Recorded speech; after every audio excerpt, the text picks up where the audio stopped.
Jesus.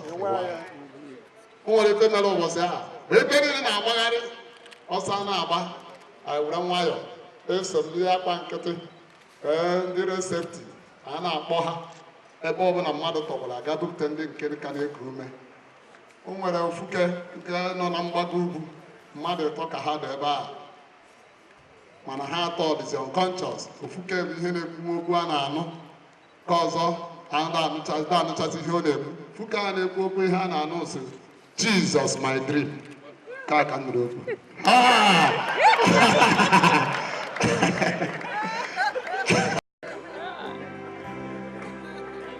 Onye nwe Chineke pụrụ ime ife niile, gị onye na-enye ndụ, gị onye na-echekwa ndụ, gị onye na-agọzi ndị nyere ndụ ka ha na-adịrị gị ndụ otu kwesịrị ekwesị. Anyị ekele gị ọzọ maka igwe anyị, igwe na-eje ụka. Onye nke i nyere obodo a dịka onyinye udo wee dị, ịga n'iru wee dị, ọ dị mma wee zuo oke n'ebe ọ dị o zuru oke. Onye nwe anyị nara ekele anyị n'afọ Jizọs. Igwe na-eme 98th birthday today. Ọ dị Chineke nyere ya ndụ, nyekwa ndụ ndị a. Anyị wee na-anya dịka o ji arụ ike wee na-eme this birthday. Arụ ike ga na-abụ oke mgbe niile n'afọ Jizọs. Gọzikwa ụmụ na ụmụnne n'ikwu na ibe na ndị Nnewi niile ka ha werekwa ụdị obi nwere wee na-adịrị gị ndụ n'obodo a, ife wee na-aga nke ọma. Biko gọzie achịcha nke a ma gburugburu ya nsọ ka niile ga-ahụ ya na ndị ga-ata ya tata ndụ na arụ ike ya na ezi mmekọrịta site na Jizọs Kraịst bụ onye nzọpụta anyị. Amen.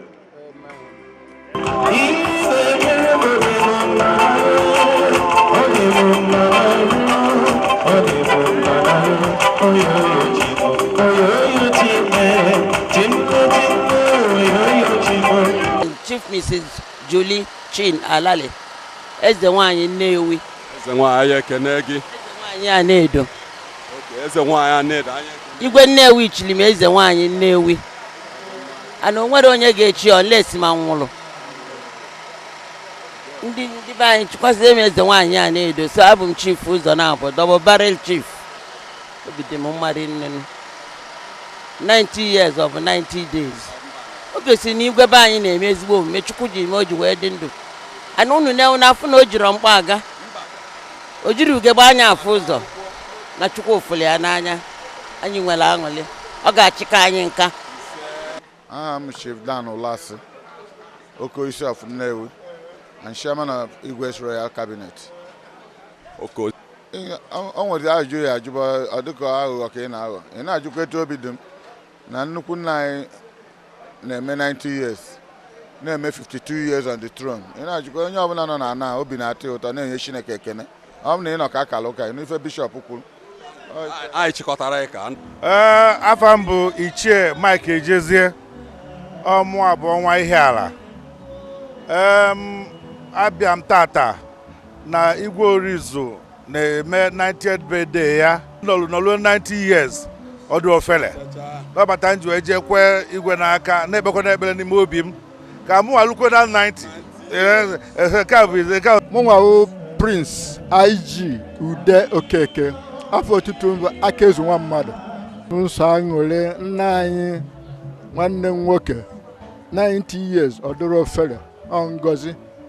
Ana m aṅụrị na Chineke gọziri nwanne anyị nwoke.